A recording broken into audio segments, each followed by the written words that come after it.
आज का जो ये कार्यक्रम है, प्राय आप सब अवगत हैं कि बिहार सरकार ने भारत सरकार के वस्त्र मंत्रालय के सहयोग से सिर्फ टेक्सटाइल क्षेत्र के लिए एक इन्वेस्टर्स मीट का आयोजन किया गया।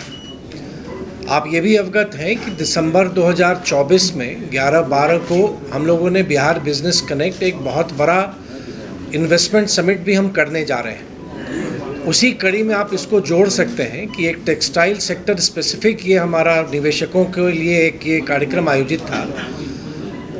टेक्सटाइल सेक्टर ऐसा क्षेत्र है कि जिसमें रोज़गार की सर्वाधिक संभावना जुड़ी हुई है कृषि क्षेत्र के बाद, और बिहार में क्योंकि हमारे ही लोग हैं जो अन्य राज्यों में जाके वहाँ के फैक्ट्रियों में कार्य करते हैं, विशेष तौर पर जो टेक्सटाइल हमारा क्षेत्र है या उससे जुड़े हुए जो भी हमारे उद्योग हैं उससे। भारत सरकार नरेंद्र मोदी के नेतृत्व में एग्रीकल्चर के बाद सबसे बड़ा सेक्टर है रोजगार का, और अभी 4.5 करोड़ पूरे देश में इस सेक्टर में काम कर रहे हैं। जो पहली बार हमने प्लानिंग की है कि हम 2024-25 जो फिनेंशियल ईयर होगा इसमें हम 5 करोड़ तक जाएंगे। उसको हम डिफिनेशन के रूप में आप पूछना चाहेंगे तो मैं बता दूंगा। अभी टेक्सटाइल का जो सेक्टर है पूरे देश में 176 बिलियन का है, जिसे 350 बिलियन पर ले जाना है। और ये जाने का आज देश के अंदर में तिरुपुर के भी लोग आए हैं, उनके पास सारे साधन हैं, लेकिन 70% मैन पावर की स्कार्सिटी है।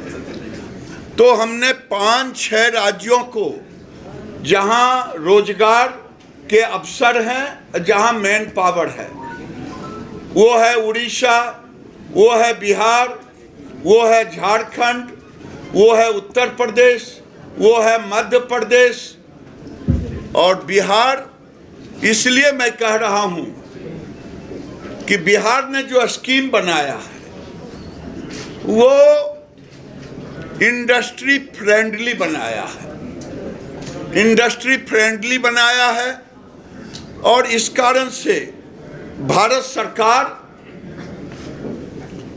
स्वाभाविक है मैं बिहार का हूं तो बिहार के विकास के लिए मैं प्रयत्न रहूंगा, लेकिन राज्य सरकार की नीतियां ही इतनी अच्छी है केवल लोगों को बिहार आने से हिचकिचाहट थी, वो हिचकिचाहट हमने दूर कर दी। और जो अफवाह फैला रहे हैं विपक्ष, उनसे भी कहना चाहूँगा बिहार को बदनाम न करें। इन्वेस्टर लोग आ रहे हैं, माहौल बन गया है। आपके कारण ही एक इन्वेस्टर तो मुझे मिला, कहा 50 लाख मेरा जमा है प्रोसेसिंग में, लेकिन मैं ज्यों ही सरकार बदल गई थी बीच में 17 महीना, कहा मैंने छोड़ दिया। तो तुम अपना गुडविल देखो।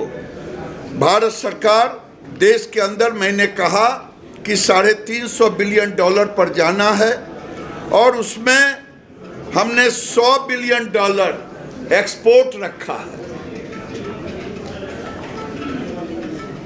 और जब यहाँ जूट का उत्पादन भी होता है, जूट भी हमारे ही डिपार्टमेंट से, जूट को हमने प्राथमिकता में ली है।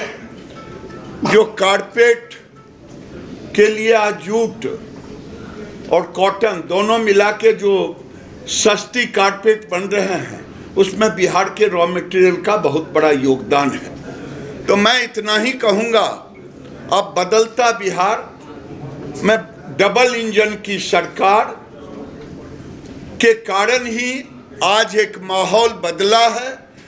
और हम जो 5 राज्यों को 6 राज्यों को लिया है, उसमें पहला मीटिंग हमने बिहार में रखा है, दूसरा हम उड़ीसा में रखने वाले हैं, तीसरा उसी तरह से उत्तर प्रदेश, मध्य प्रदेश राजस्थान जहाँ लेबर है वहाँ हम जा कर के, जब गारमेंट बनता है तो स्वाभाविक है कि प्रोसेसिंग यूनिट की महत्ता बढ़ती है। जब प्रोसेसिंग होते हैं तो फैब्रिक यानी कपड़े की ज़रूरत पड़ती है, तो कपड़ा लगता है, और कपड़े जब ज़रूरत पड़ती है तो स्पिनिंग मिल की ज़रूरत पड़ती है।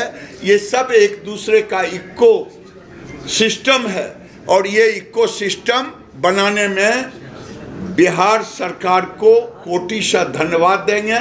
अभी मुजफ्फरपुर जब पिछली बार मंत्री जी के साथ गए थे, पूरी टीम इनकी थी, पूरी टीम हमारी, तो वहाँ लगभग 10,000 लोग काम कर रहे हैं।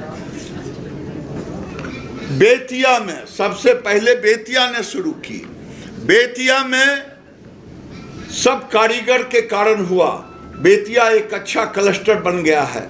अब मैं बेगूसराय को तीसरे क्लस्टर के रूप में हम डेवलप करने जा रहे हैं, और आग्रह किया है एक क्लस्टर को सैचुरेशन मोड में ले जाएंगे तभी दूसरे क्लस्टर को प्रमोट करें, क्योंकि इन्वेस्टर धीरे धीरे बिहार फ्रेंडली जब होगा तो फिर अन्य जिलों में भी जाने के लिए उत्सुक होंगे। और मैं इतना ही कहूँगा, इस माहौल को बनाने में आपकी एक सकारात्मक भूमिका हो, यही मैं, क्योंकि एक ऐसा सेक्टर है, गारमेंट के सेक्टर में 70% महिला काम करती है, और बिहार में आजीविका में, जिसे दीदी लोग प्यार से कहते हैं, वो दीदी 1.5 करोड़ बिहार में है, और 1.5 करोड़ दीदी इसका ग्रोथ इंजन बनेगी। और उसे जब जिलों के अंदर रोजगार मिलेंगे तो एक नई जागरण शुरू होगा, और जब 1.5 करोड़ की ताकत बढ़ेगी तो स्वाभाविक है कि बिहार के जीडीपी में एक उछाल आएगा। जिसने बिहार को दूसरे रूप में देखा है, आज बिहार एक अलग रूप में माननीय नीतीश मिश्रा की टीम के साथ, माननीय डिप्टी सीएम के सरकार के साथ, ये नई ऊर्जा के साथ जाने वाला है। और मैं इसीलिए थोड़ा सा केवल देश की बात की, क्योंकि मैं तो भारत का प्रतिनिधि कर रहा हूँ, मैं भी प्रतिनिधित्व करने के लिए ही यहाँ आया। अंत में इतना कहूँगा, भारत सरकार जितनी मांगे इन्होंने रखा था पिछली बार, सारी मांगों को मांग लिया है। अगर वो था एडी सिल्क का डेवलपमेंट करना, वो भी मान लिया। अक्टूबर में एक राष्ट्रीय स्तर का हैंडलूम लगेगा यहाँ बहुत बड़ा, वो उसको भी मान लिया। एक्सपो लगेगा, फिर गया में 2 सेंटर, भागलपुर में 1 सेंटर हैंडलूम और हैंडीक्राफ्ट का भी, उसके लिए भी हम लोगों ने मान लिया। तीसरा है handloom and silk special infrastructure project, Bhagalpur, Nalanda, Nawada, Patna, ये भी मान लिए हैं। और निफ्ट का भी एक सेंटर खोलेंगे। साथ में साथ ये जो गारमेंट है, गारमेंट के 3 सेक्टर हैं, एक ब्रांडेड, एक नॉन ब्रांडेड जो क्लस्टर के रूप में होता, तीसरा है जो पटना और डिस्ट्रिक्ट हेडक्वार्टर पर बड़े बड़े टेलर का देखते हैं, और चौथा है जो गांव में, जिसे आप दर्जी कहते हैं। ये सभी जगह बिहार, जब हम अलग हुए थे तो हमारी आबादी बड़ी मुश्किल से 10 करोड़ था, आज 14 करोड़ से ऊपर हो गया है। हर लोगों को कपड़ा चाहिए। एक आदमी को कपड़ा भी भारत के अंदर लगभग 53 मीटर कपड़े का एवरेज आता है। मान लिया जाए विजय बाबू के पास 100 सेट कुर्ता पैजामा होगा तो किसी के पास 2 सेट होगा, तो एवरेज उसी में निकलता है। और ये आने वाले दिन में बिहार एक डोमेस्टिक मार्केट भी है, बिहार की सरकार ने आज ही घोषणा की है, जो स्कूल ड्रेस 400 करोड़ रुपए का है, ये यहीं के लोग बनाएंगे, यही सेक्टर बनाएंगे। बहुत बहुत